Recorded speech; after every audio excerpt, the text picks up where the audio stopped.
Welcome to the NSIC Spotlight, the voice of the NSIC student athletes, powered by gpac. gpac, growing people and companies. I'm your host, Nick Horner, Assistant Commissioner at the Northern Sun. Today, we're joined by the reigning NSIC Pitcher of the Week, Jayda Berg of the Winona State softball team. Jayda, thanks for joining us on the Spotlight. Thanks for having me. Let's start off with you telling us a bit about yourself. Sure. So my name is Jayda Berg. I'm from Coon Valley, Wisconsin. I am a junior pitcher on the softball team, and then I'm a right side on the volleyball team as well. And my major is biology allied health, and I'm following the pre-position physician's assistant track. So I want to Right. become a physician assistant. Excellent. A two-sport athlete at Winona State. As you mentioned, you're a member of the volleyball team as well. You are also a member of the Student Athlete Advisory Committee while earning all academic honors at Winona State. How are you able to balance your schedule to be able to excel at all these things? It seems like a lot, but honestly, I've always been a really organized person and I'm like really particular about things. So I always have a schedule, I follow a planner, and I really just focus on using my free time in my day to do my schoolwork so that when I get to practice, I can leave school behind and go through practice. Excellent. So at what point did you know you wanted to be a dual sport athlete at the collegiate level, and how did you work through the recruiting process to get to that point? Sure. See, that's interesting because when I was in high school, actually, all I wanted to do was play volleyball in college. So I wasn't even thinking about softball. But then I toured here and coach actually talked to my pitching coach and he was like, "Oh, I should start to talk to her about softball." So then really coach just called me, I think, and here I am playing volleyball and softball at Winona. So And doing it quite well. You were coming off a weekend where you pitched your third career no-hitter as you struck out 13 Sioux Falls batters. What was working for you that day to keep the batters off balance?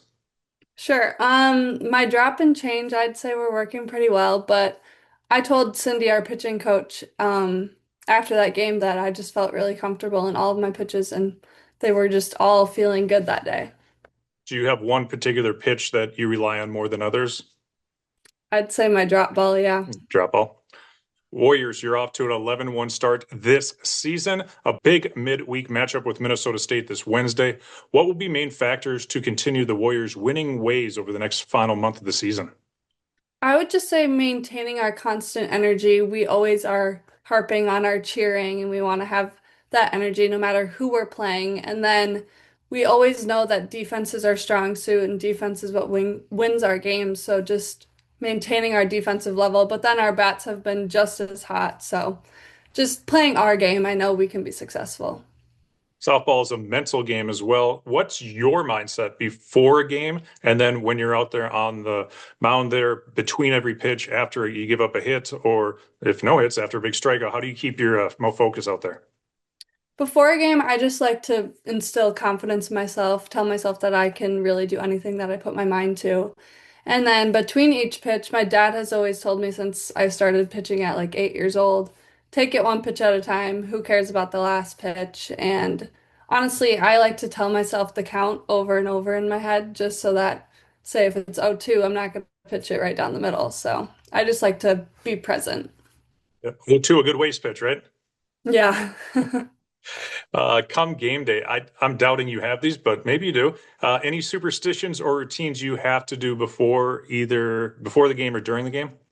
I'm not very superstitious, but I like to have an Alani energy drink before during the hitting warm up because I don't do much then. And then one other thing I like to do is in the first game, during the first inning, I usually eat a protein bar. I don't know, but gets me Okay, through.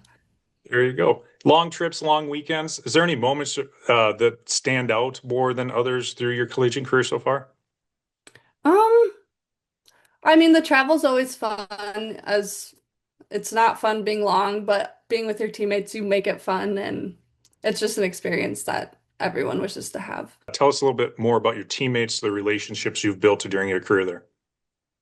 Honestly, they're my best friends. They're built-in best friends. I just love how I can go to any of my teammates if I ever have a problem, if I need support. I just know that everyone's always going to have my back. You mentioned your dad helping out with the pitching, the mentality there, but what would you say is the best piece of advice you've been given during your athletic career?